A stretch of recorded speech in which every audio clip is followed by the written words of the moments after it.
Chapitre 200 de One Punch Man et waouh, qu'est-ce qu'il est hardcore. Moi qui me plaignais que tout était un peu trop gentil dans le chapitre précédent, j'avais tort. Ça fait un mois tout pile que le dernier chapitre est sorti et pas de page de couverture cette fois, donc on commence direct. Pour rappel, on reprend au moment où Sonic et Flashy Flash terminent leur combat contre le groupe de ninjas qui s'autoproclament les ninjas divins. Flash va directement exposer tout ce qu'il sait sur God et va commencer à émettre une nouvelle théorie très intéressante. Dans ses souvenirs, une pile d'ossements et de poussière se trouve juste à côté du cube. Voilà ce que Flash en pense. Tout cet entraînement pour devenir un assassin d'élite n'était en réalité qu'une façade afin de permettre de créer des avatars de God. En gros, plus tu devenais fort en repoussant tes limites et plus t'avais de chances d'acquérir des pouvoirs. Sauf que Void est le seul ninja à l'heure actuelle à avoir obtenu le statut de sbire de God. Tous les autres ninjas ayant tenté leur chance ont échoué et visiblement tous les ninjas divins étaient les suivants. D'ailleurs c'est marrant, l'empereur des SDF a obtenu des pouvoirs de God alors que c'était qu'un simple humain. Mais les ninjas d'élite n'ont pas réussi à passer un marché avec lui. En même temps, il n'a pas touché le cube et a reçu ses pouvoirs d'une manière un peu différente, similaire à Garou en quelque sorte. Mais bref, ça a l'air de leur en toucher une sans faire bouger l'autre, et ils parlent plutôt d'offrir leur vie et de remplir la tâche qui leur a été accommodée plutôt que se dire que leur vie a été simplement volée dès la naissance. Alors qu'ils répètent sans arrêt qu'ils ont été bénis, un truc super étrange se passe et ils commencent tous à convulser. Cet homme est enfin arrivé. Tous les ninjas vont se faire dépouiller de leurs entrailles et leur sang, et Void le vide va les ingérer tel un apéricube. Scène sacrément hardcore, je pensais vraiment pas voir ça maintenant. La seule scène semblable qu'on a eue, c'était lorsque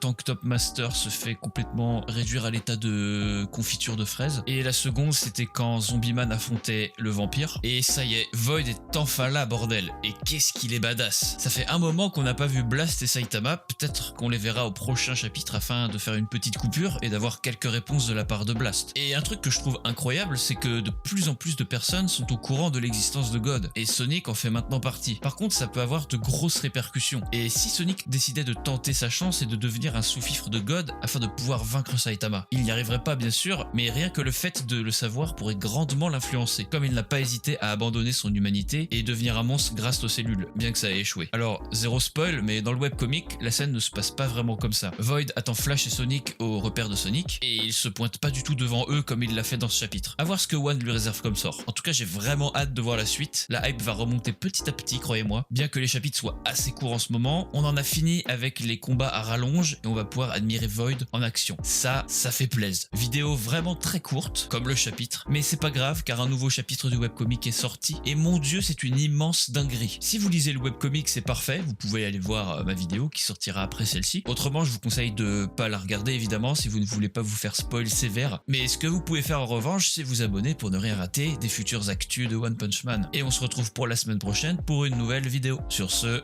ciao.